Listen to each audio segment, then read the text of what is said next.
कम है लेकिन फिर भी ठीक हो सकता है। और आपने कहा हेल्थ केयर या कुछ एक दो सेक्टर्स के नाम लिए या सरकारी कंपनियां वो अभी भी हायर कर रही हैं, लेकिन क्या इसका मतलब ये है कि स्किल को लेके बहुत क्राइसिस हो सकती है? कोई स्पेशलाइज कर रहा हो कि मुझे रिटेल में ही जाना है और यहाँ पर फिर वहां गड़बड़ हो रही है, वहां कंपनियां हायर नहीं कर रही हो, तो क्या होगा? मेरा ये मानना है कि जब एनवायरनमेंट, जब वातावरण बदलता है तो आप अपने आप को फिक्स नहीं रख सकते। ये समय आ चुका है कि मैंने तो एक डिग्री पा लिया, एक स्किल पा लिया, बस अब मैं जिंदगी भर इसी स्किल के भरोसे चलूंगा। ये पुरानी धारणा है। हमें उन धारणाओं को तोड़ना होगा आज के नए युग में। अब समय आ चुका है कि अगर आपको लगता है कि रिटेल में नौकरियां नहीं है और 2-3 साल तक नौकरी नहीं उठेगी और आपको लगता है कि हेल्थ केयर में नौकरियां हैं, तो आप अपने आप को स्किल लीजिए और हेल्थ केयर में नौकरी पा लीजिए। सिर्फ डोमेन स्किल बदल जाते हैं, वरना जो आपकी personality, grooming, financial skills, communication skills तो कॉमन ही रहते हैं, सिर्फ डोमेन स्किल हो जाते हैं। Most of these skills are very transferable, वो इजीली ट्रांसफर हो जाती हैं। तो फ्लेक्सिबिलिटी जितनी रहेगी आपकी अप्रोच में और जॉब सीकर के अप्रोच में, और इवन जॉब प्रोवाइडर्स भी देख रहे हैं कि आप किसी चीज में फिक्सेटेड नहीं है। You can easily apply your skill sets to various domains, but that kind of flexibility has to be ingrained and applied to various. But can we specify things that will work out for any sector? जैसे communication, managerial skills, those are across sectors. You can apply them across sectors. जो basic skills हैं वो उसमें इतना difference नहीं है। बाकी की जो flexibility है वो तो एक आपके core curriculum के साथ आपको develop, you have to remain alert and keep on developing related skill sets so that you are not limited by the core. आपके आसपास की जो competencies हैं वो भी डेवलप हो रही हैं, तो then you can easily look for opportunities. And self employment is another field where entrepreneurialship is maximum in Indian workforce. तो हम वो उसको एक्सप्लोर करिए, be a job provider rather than a job Sikar.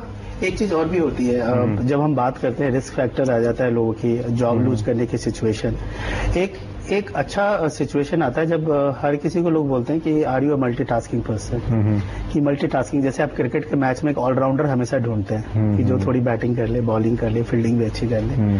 तो एक मल्टीटास्किंग इंडिविजुअल वो होता है जो डेफिनेटली एक इंडिविजुअल हर डोमेन में एक्सपर्ट नहीं हो सकता, बट उसकी कैपेबिलिटी और स्किल्स और अपने लेवल पे ग्रूमिंग इतनी होती है कि जब जो टास्क दिया जाए उसको एटलीस्ट अगर लीड ना कर सके तो उसमें कंट्रीब्यूट कर सके।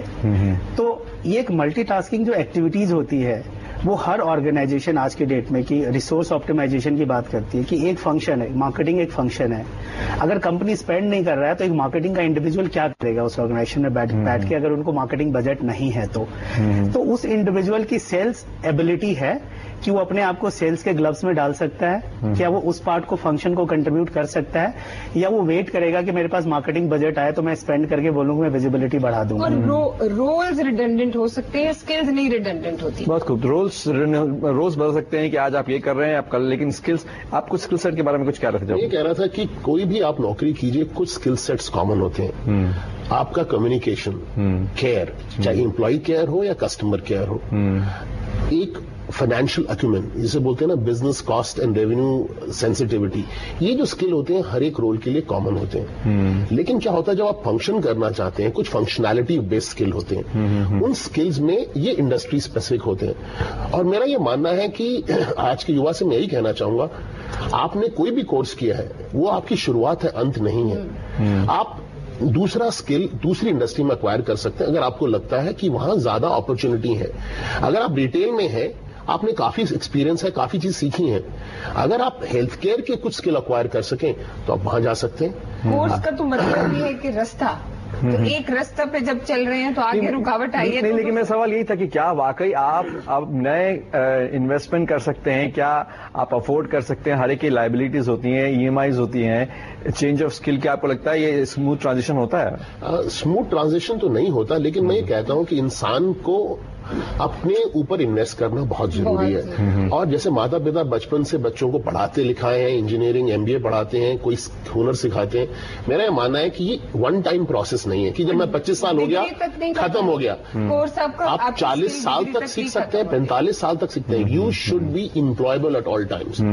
इसलिए वो स्किल सीखिए जो आपको नौकरी दे सके और मूव कर सके। तो जॉब मार्केट में क्या हालत है, और ऐसे में हमने एम्प्लॉय साइड से बात की, लेकिन एम्प्लॉयर साइड से भी बात करेंगे। कंपनियां ऐसे वक्त में जब हालात कुछ ऐसे हों, धीमेपन के हों, तो कैसे वो अपने आप को एक सक्सेसफुल एम्प्लॉयर साबित कर सकती हैं, रोक सकती हैं अपने सक्सेसफुल एम्प्लॉयज को। बात करेंगे मनी मंत्र में थोड़ी देर में।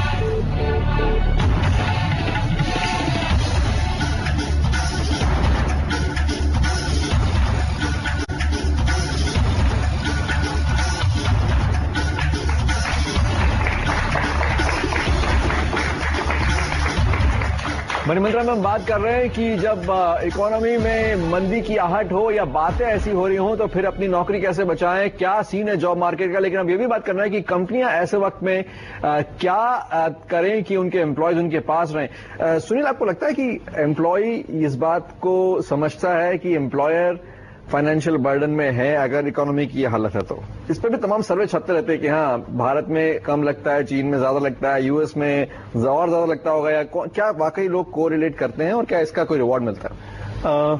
कोरिलेट करते हैं लोग। आपको हमेशा किसी भी ऑर्गेनाइजेशन में दो सेट ऑफ द पीपल मिलेंगे। एक जो होते हैं जो ओल्ड टाइमर्स होते हैं, जो कि काफी टाइम से कंपनी के अच्छे और बुरे वक्त में साथ रहे, और कुछ ऐसे होते हैं जो क्विक हॉपर्स होते हैं, जो कि ऑर्गेनाइजेशंस में आते हैं 1 साल, 1.5 साल, 2 साल के लिए काम करते हैं और फिर चेंज कर लेते हैं, मूव कर जाते हैं टुवर्ड्स द न्यू ऑर्गेनाइजेशन। तो जो लार्जर जो स्कोप होता है कंपनी को, हमेशा उनको बोला जाता है कि ऑर्गेनाइजेशंस के जो ओल्ड टाइमर्स होते हैं पिलर फॉर द ऑर्गेनाइजेशंस होते हैं। वो ऑर्गेनाइजेशन के हर आप बोलिए टफ टाइम में, ऐसी सिचुएशंस में साथ रहे, उन्होंने देखा है सिचुएशंस, और वो ऑर्गेनाइजेशंस के साथ ग्रो किए हैं, और ऑर्गेनाइजेशंस ने भी उनको स्पेस दिया है।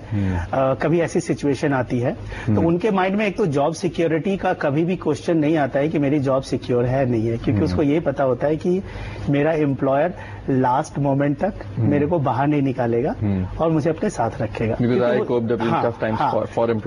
क्योंकि मैंने टफ टाइम में एम्प्लॉयर का साथ दिया है। एक वो सेट ऑफ एम्प्लॉइज होते हैं, वो हर ऑर्गेनाइजेशंस में होते हैं, जो कि काफी अर्ली स्टेज से और काफी टाइम स्पेंड करते हैं, almost larger part of their professional career. एक दूसरा सेट होता है जो कि आते ही शोर मचाते हैं, ठीक है, और वो हर चीज के लिए उनको थोड़ा एक कंसर्न होता है इन्वायरमेंट में, इन टर्म्स ऑफ चाहे वो बेनिफिट्स हो, चाहे वो फैसिलिटीज हो, चाहे वो कुछ भी हो, तो वो रिजल्ट्स के बारे में कम और अपने बेनिफिट्स के बारे में ज्यादा सोचते हैं। तो ये सेट, ये बैच हमेशा दोनों होता है। तो ये हम किसी भी एम्प्लॉयर रिलेशनशिप में कहीं भी ऐसा बहुत रेयर देखने को मिलेगा जहां पे वन सेट ऑफ बैच हो, क्योंकि अगर आप नॉट अ गुड साइड का बैच होगा तो ऑर्गेनाइजेशन चल नहीं पाएगी, और सिर्फ गुड साइड का बैच होगा तो उनको वो फील नहीं आ पाएगा। Companies already working in this scenario to work harder to retain employees. मेरा ख्याल है कि ये बहुत अच्छी अपॉर्चुनिटी होती है। जरा सा भी स्लो डाउन होता है ना, तो बहुत अच्छी अपॉर्चुनिटी होती है to play a strategic game for from employer की पॉइंट ऑफ व्यू से देखा जाए तो। इस समय रिसोर्स मार्केट में बहुत होता है, so there is lot of supply of good resource, low hanging fruit. तो if you are careful about कि क्या पिकअप करना है, तो you can get it at a throw away price. वही रिसोर्स अगर नॉर्मल कंडीशंस में जो हाई प्राइस होगा, you can actually select and selectively pick your fruit कि ये रिसोर्स, तो you can right size your company. right size में उस सेंस में नहीं कह रही हूँ, HR सेंस में नहीं कह रही हूँ, वो तो इसको मिस यूज करते हैं term, but here I am talking about talent acquisition. तो वो टैलेंट एक्विजिशन आप एक स्ट्रेटेजिकली कर सकते हैं, नंबर गेम नहीं मैं कह रही हूँ। उसके लिए you can really sit and take stock. तो आप एक बात कर रही हैं कि आप अच्छे टैलेंट को ला सकते हैं, आपने लो हैंगिंग फ्रूट का अपनी कंपनी में इस वक्त, लेकिन